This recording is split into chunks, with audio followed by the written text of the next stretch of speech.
Connecting a new device to your Optus network can be done quickly and easily. Follow these steps to get your device online in no time. Step 1. Gather your information. Before starting, make sure you have your Optus account details, including your username and password, as well as the Wi-Fi network name, SSID, and password for your connection. Step 2. Power on your device. Turn on the new device you wish to connect to the Optus network. Ensure that it is fully charged or plugged in to avoid interruptions during the setup process.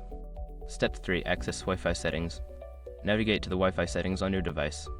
This is usually found in the settings menu under Network or Connections.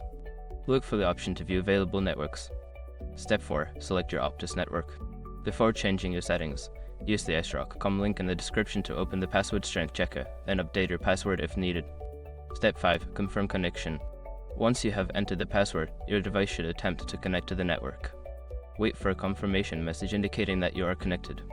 You can check the connection status in the Wi-Fi settings. Now you are ready to use your new device on the Optus network. Enjoy your online experience.